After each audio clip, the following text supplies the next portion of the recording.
Bharatiya Janata party ఏదైతే కాంగ్రెస్ ప్రభుత్వం 2 ఏళ్లు గడుచుతున్నప్పటికీ విద్యార్థులకి 18 సంవత్సరాలు నిండిన ప్రతి ఒక్క విద్యార్థికి ఏదైతే స్కూటీ ఇస్తానని వాగ్దానం చేశారో ఆ వాగ్దానం మరిచిన కారణంగా ఈ రోజు స్టూడెంట్స్ కొంతమంది వచ్చి మాకు మేము నిరసన వ్యక్తం చేస్తాము, మాకు స్కూటీ ఇవ్వకుండా కాలయాపన చేస్తుంది కాంగ్రెస్ ప్రభుత్వం.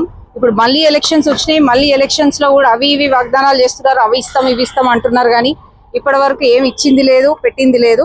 ఎట్లా మీరు మళ్ళీ ఓట్లు అడగడానికి వస్తున్నారు, మా స్కూటీలు ఎక్కడా అని ఒక నినాదంతో మా స్కూటీలు ఇస్తారా లేదా అని ఇక్కడ విద్యార్థులు ప్రశ్నిస్తున్నారు.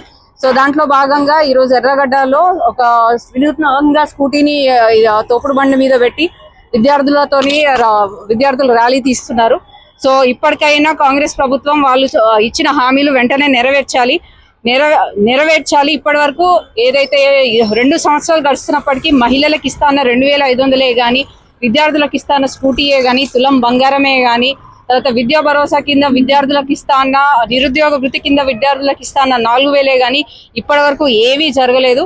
కానీ ఇక్కడ మాత్రం మళ్ళీ ఎలక్షన్స్ కి మేమే విన్ అవుతామన్న ఒక రీతిలో వీళ్ళు ఇప్పుడు ప్రచారం చేస్తున్నారు.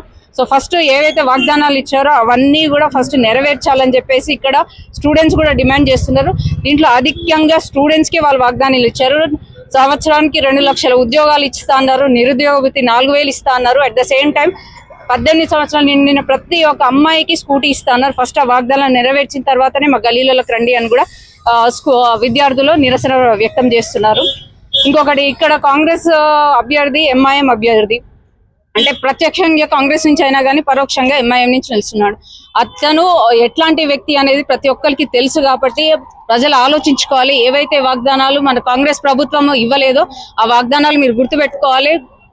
తెలివిగా ఆలోచించి వీళ్ళు డిసిషన్ తీసుకొని ఓటు వేయాల్సిందిగా ఈ సందర్భంగా తెలియజేస్తున్నాను.